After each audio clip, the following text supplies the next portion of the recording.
Venons à la campagne électorale. Il y en a une qui s'est mis les pieds dans les plats. Aujourd'hui, c'est la ministre. Et là, c'est son titre officiel à Ottawa, la ministre des Femmes et de l'égalité des genres, notamment. Elle s'appelle Myriam Monsef. Et écoutez-la parler. Elle s'est comme un peu échappée en parlant des talibans qui ont repris le contrôle de l'Afghanistan avec tout ce que ça suppose et implique, notamment pour les femmes afghanes. Écoutez, Mme Monsef. I want to take this opportunity to speak to our brothers, the Taliban.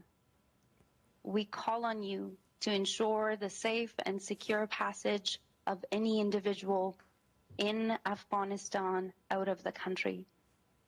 Voilà une ministre fédérale canadienne responsable de la condition féminine au Canada, parlant des talibans comme ses frères. Première réaction, Elsie, t'en dis quoi? Bien, c'est épouvantable. On ne peut pas comprendre qu'elle puisse s'exprimer comme ça. Puis, tu sais, elle avait un script, donc c'était prévu. Là, elle ne s'est pas échappée comme ça. C'est ça aussi qui est surprenant. Puis, quand Justin Trudeau a été amené à commenter, on n'a pas non plus minimisé la chose. Donc, non, je pense que le dossier de l'Afghanistan, c'est un réel boulet pour Justin Trudeau. Puis, ça le suit. Et les erreurs qu'il commet, alimente finalement puis ça ramène l'enjeu de pourquoi on est en élection. Donc, on devrait gérer une crise internationale d'une grande envergure. Puis là, on n'est pas au rendez-vous. Madame Monsef, pendant le même point de presse, a tenté un peu de corriger le tir, de rentrer, comme le veut l'expression, le dentifrice dans le tube. Écoutez-la. The reference to brothers is a cultural reference, of course, but let me be very clear. We do not support the Taliban. We are horrified that the hard-won gains of the past 20 years are at stake. Bon, Mathieu, tu l'as entendu là, avec la traduction. Donc, c'est une référence culturelle parce que, dit-elle, d'où elle vient, on utilise le mot frère. OK. Mais je reviens à ça, là, appeler les talibans nos frères. Est-ce que ça te titille ou tu es correct avec ça, toi? Non, pas particulièrement correct, non. Là, il faut savoir, en fait, dans la tête de la ministre, c'est quoi? On dit souvent le mot « le nous », hein? C'est qui notre nous? Eh bien, est-ce que le nous de la ministre, c'est un nous afghan ou c'est un nous canadien? Elle est ministre fédérale. Est-ce que lorsqu'elle dit nous, dans sa tête, c'est nous les Afghans, et dans son nous afghan, eh bien, les talibans sont nos frères, des frères avec qui on est en désaccord, mais ce sont nos frères néanmoins. Ou est-ce que son nous, c'est le Canada, l'État canadien, les citoyens canadiens, puis dès lors, les talibans ne sont pas nos frères, ce sont nos ennemis, ce ne sont pas nos frères, ce sont des gens que nous combattons, ce sont des gens qui ont tué des soldats canadiens. Donc là, on voit là-dessus jusqu'où va l'espèce de communautarisme, le multiculturalisme obligatoire du Parti libéral du Canada. Ça fait que cette ministre, dans les faits, avant d'être ministre fédérale, elle est représentante d'une communauté culturelle particulière au cabinet fédéral et dans les circonstances, elle a parlé au nom de son nous communautariste, plutôt qu'au nom de ses fonctions dans le cabinet. Je trouve ça politiquement scandaleux et culturellement révélateur de ce qu'est ce pays qu'est le Canada. Emmanuel et Elsie, sommes-nous d'accord avec Mathieu là-dessus? Oui. J'utiliserai pas les mêmes termes, mais objectivement, Madame Monsef, est-ce qu'elle s'exprime? La seule raison pour laquelle elle est à cette tribune, qui était quand même un point de presse, il faut le dire, important, où le ministre de la Défense, des Affaires étrangères, de l'Immigration faisait le point sur la plus grande crise internationale à secouer ce gouvernement depuis qu'il est au pouvoir. La seule raison pour laquelle elle est là officiellement, c'est qu'elle est ministre de ce gouvernement-là. Donc, ce n'est pas Myriam Monsef, la réfugiée afghane qui parle. C'est Myriam Monsef, la ministre du Canada qui parle. Et c'est là que moi, j'ai de la misère avec cette idée qu'on peut passer l'éponge soudainement parce qu'elle a des référents culturels différents. Et si elle l'avait dit dans le feu de l'action d'une réponse, tu sais, là, j'aurais pu accepter ça.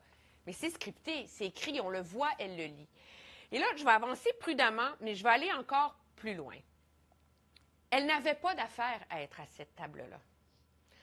Tu dis, Myriam Monsef est ministre de l'égalité des femmes, de l'égalité des genres et du développement rural.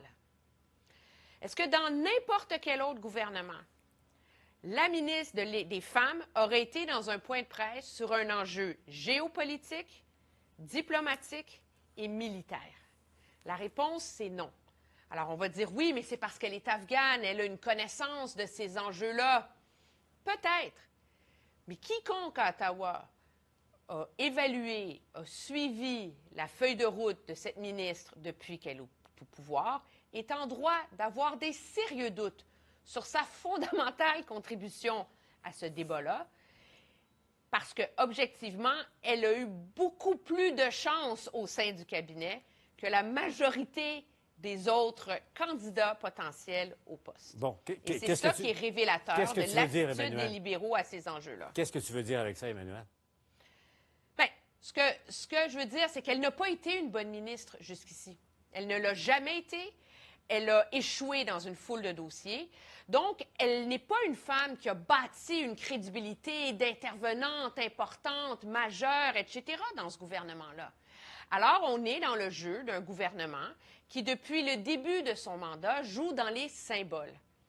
Et c'est ce symbole. Alors, on a le symbole du ministre Sikh qui a été nommé ministre de la Défense. Tout le monde était super ému en 2015. On avait le symbole à l'époque, elle était réfugiée afghane. On l'avait nommée à l'époque ministre des Institutions démocratiques. Tout le monde était super ému. Mais ça a donné les résultats que ça donne. Et ça donne les résultats qu'on voit aujourd'hui. Et on voit, ça donne la limite de la politique des quotas communautaires. Quand quelqu'un n'est pas là pour représenter, parce qu'il est qualifié, parce qu'on croit qu'il a véritablement les compétences nécessaires, mais il est là pour représenter telle communauté, tel groupe, pour s'assurer que tel segment ethno-culturel soit représenté au cabinet, ben ça fait que cette personne-là devient quelquefois même indélogeable parce qu'on ne la juge plus en fonction de sa compétence, on la juge en fonction de son appartenance à ce groupe qui doit être représenté au nom de la diversité.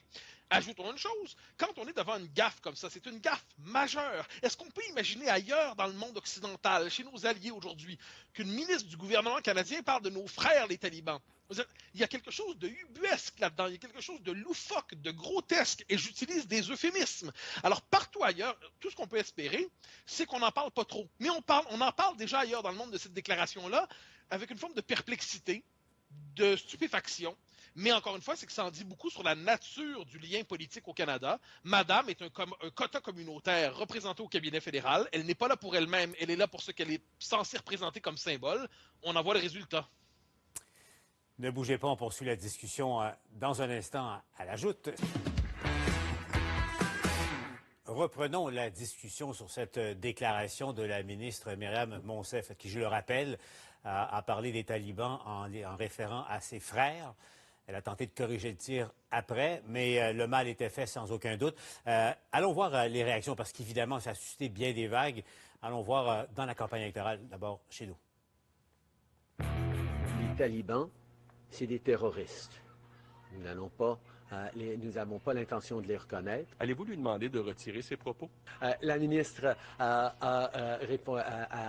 expliqué ses commentaires. J'ai rien à ajouter. Le gouvernement Trudeau a utilisé un langage totalement inacceptable. Elsie, on vient d'entendre Justin Trudeau se dissocier, mais pas tant que ça. Enfin, il ne rabroue pas sa ministre.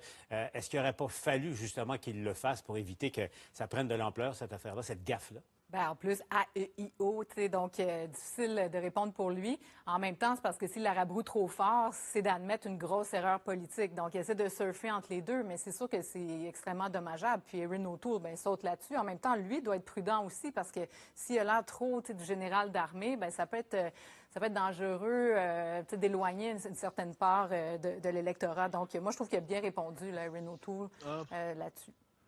Ah, je suis pas d'accord. Je pense que les conservateurs, là-dessus, avaient un boulevard pour faire le procès du caractère. C'est Justin qui se déguise quand il va en Inde. Mais... C'est Justin qui est en chez Justin. Au Canada, voyons donc! C'est ça. Non. En Ontario, il y a une profondeur intellectuelle chez Justin Trudeau. C'est une constante chez lui, cette vacuité.